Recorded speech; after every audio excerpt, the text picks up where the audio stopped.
Good afternoon. This is Media Center Ukraine, Odessa.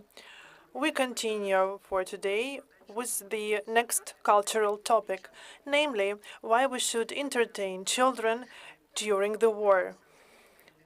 We're having with us Volodymyr Ksenzytskyi, head of the Agugugu studio, producer, author, and presenter of children's programs, Tutta Vaganova, author and presenter of the children's program Funny Do-It-Yourselves in the studio, and Popova, author and host of the children's program Culinary Secrets of Nyusia Povarioshkina, the same studio. Volodymyr, the floor is yours. Good afternoon. This is a great topic. We believe that we should entertain children during the war. We believe that this is really very important for children, because children should not live only with the war. They, of course, need to understand that there is a war, that there is an aggressor country, but adults should do everything possible for children to continue their normal life. Of course, it should not be the holiday all the time, but that it should be as normal as possible. We, as the Agugugu studio, continue our work that we did before the war. We continue shooting children's programs. We have 30 programs per month, as we had before the war. We have even increased the number of programs, because now we have around 60 programs per month for children to have opportunity not only to watch the news with their parents, but to have some entertaining programs. Yes, I would also like to say that this is very important because children can watch cartoons on TV or on YouTube. They can also have online classes at school. But we shoot video not only to entertain them, but also to teach them to do something with their own hands, and also to be able to dream about something with us. And of course, these are not only fantasies about the end of the war, but this is fantasies about some do-it-yourselves or about some tasty food cooked, and we believe that all children should watch our programs. And not only children, the parents should also join their children, because the parents' behavior influences the children's behavior. If parents they draw something or write something with their children, children are ready to do the same.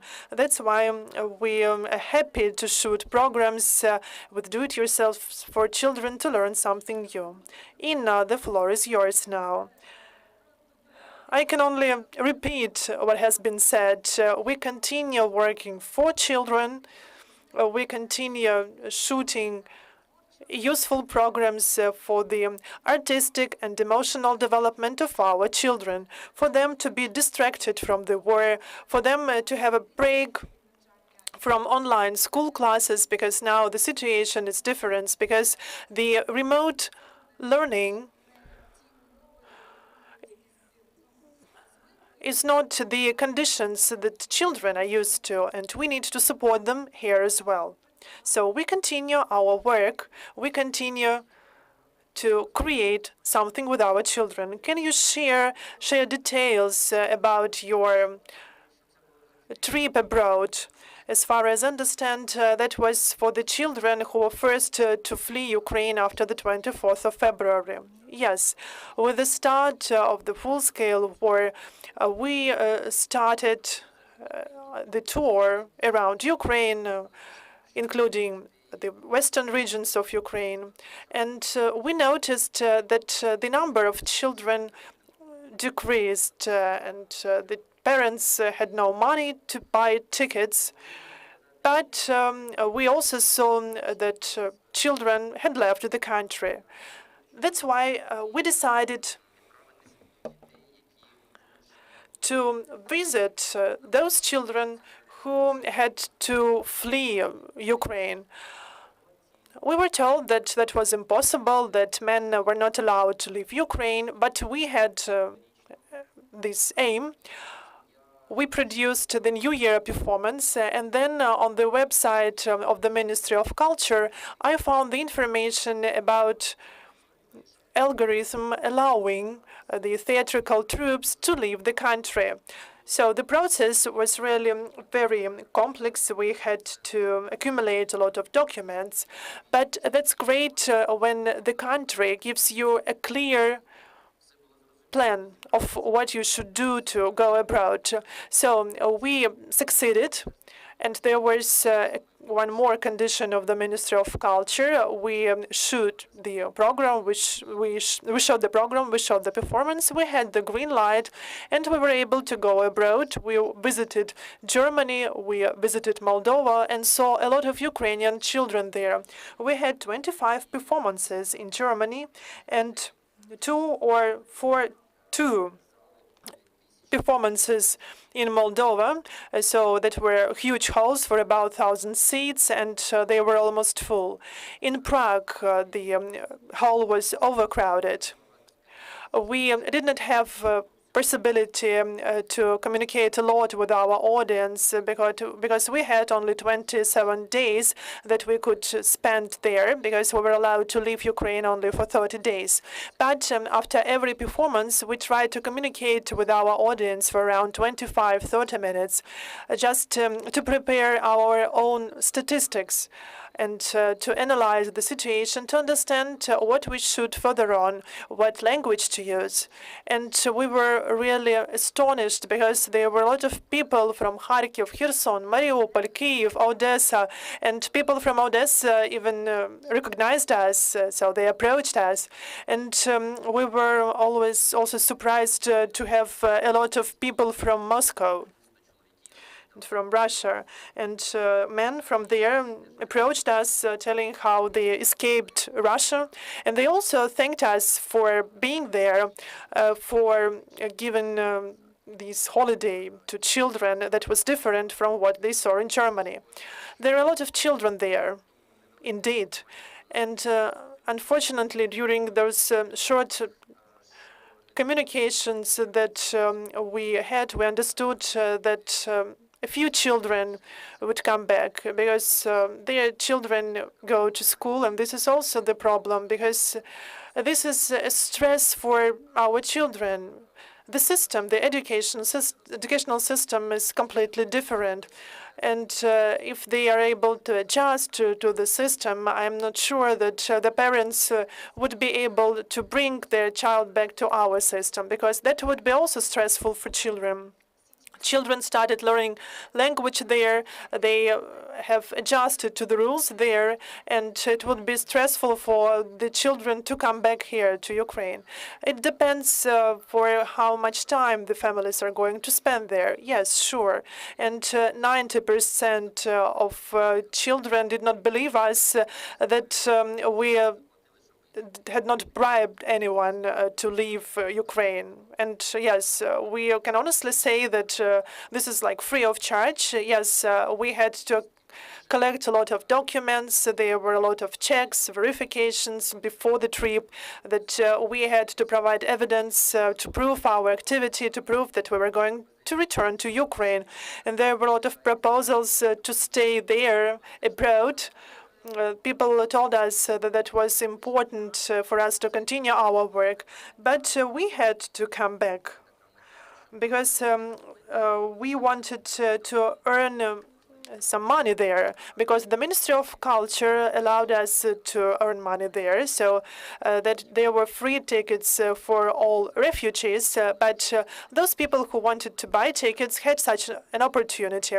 So we earned money and used that money to organize tour in Ukraine, in western Ukraine. So we didn't earn anything there, but we were able to organize that holiday for our children. The theaters, the halls were also overcrowded, and we saw that children also needed that entertainment here in Ukraine. Children were waiting for that, and they were smiling, and that was great. despite the fact that from the 2nd to 10th January, we had a lot of outages. There were a lot of air alerts, but despite that, people attended our performances. And there was one case when the air alert was around 2 hours, and people still waited. In Ivano-Frankivsk, there was an outage, but people waited anyway.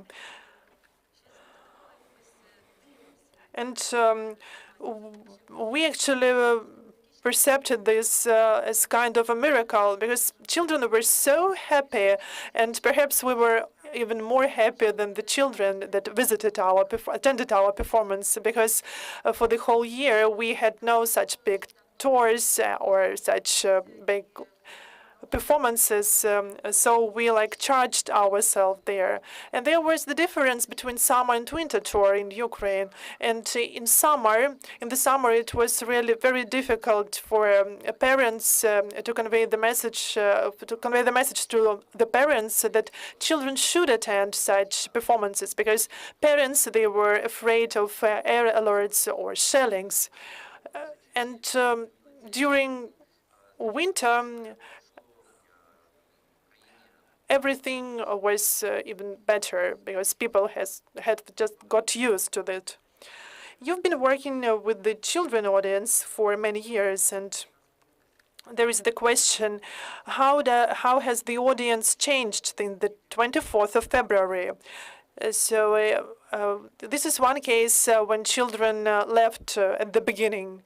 But there are some children now living in the western regions of Ukraine in evacuation. But the Russian missiles now strike the West Ukraine now. So have the children changed? Are they flexible still? Is their conscience still flexible? Can they now readjust? Those who fled Ukraine, those who are now in the western regions of Ukraine, are almost the same children. Yes, there was some stress, there were some arguments of parents, and but that has not influenced children a lot. But in summer, we were in Cherkasy right after the missile strike at the shopping mall. So in Cherkasy, there were 700 children. Some of them were from Kharkiv, from Mariupol. That were children of different ages, from 4 to 14. And we had a lot of decorations, we had a lot of props there. And children of 6, 7, 8 years old, they just offered us to unload everything. So they became grown-ups, and I communicated with them there, and they just calmly told me what they had experienced, how they had lost their mothers or fathers. And they told me that like grown-ups, and we were shocked. We did not understand how to organize that holiday for them, but they told us that that was life. They have not accustomed to that, but they understand that the life goes on, and they know that there was the emotional burst for them.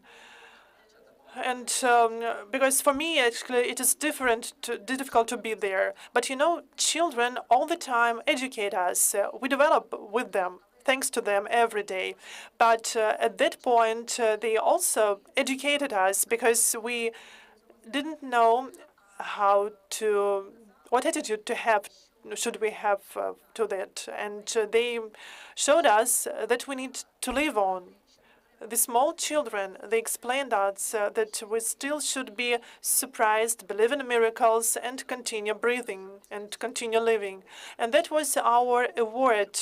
After all that talks, they approached us after the performance, saying that they were waiting for us to come back because they needed that. And that was our incentive that makes us continue our work. Yes, we should continue working. We should continue our art. We should live on. So that's why we work for the children. Thank you. Are there any questions from the floor? No. Thank you very much for being here today. Thank you for sharing your story, and perhaps other theatrical troops will use your experience to go abroad to communicate with the Ukrainians who were forced to flee Ukraine, and hopefully you will be able to repeat your tour abroad. Thank you, and perhaps through your media center, people will hear us. We need media support. We need our characters. We need children's literature. So we need to do everything for our children to properly raise our children. We have a lot of ideas, but there is lack of funds, not only funds, but anyway, we have a lot of ideas. And this is like our last message. And that was, I did not believe that the state would allow us to leave, because people told us that that was impossible, that we were stupid because men were not allowed to Ukraine. But I answered them that we had our goal, that everything was possible. And we hope that new doors will be open for our children. So if you want, please join us in our work for children, because children is our future. This is not just words, and we really saw that, especially during our Ukrainian tour. Children, they want to live and they will live better than us. Thank you. Thank you for this motivation for me and for our audience. So this is the end of our briefing, and we will meet you the next week with the new events in the Ukraine, in the Media Center Ukraine, Odessa. Thank you. Stay tuned.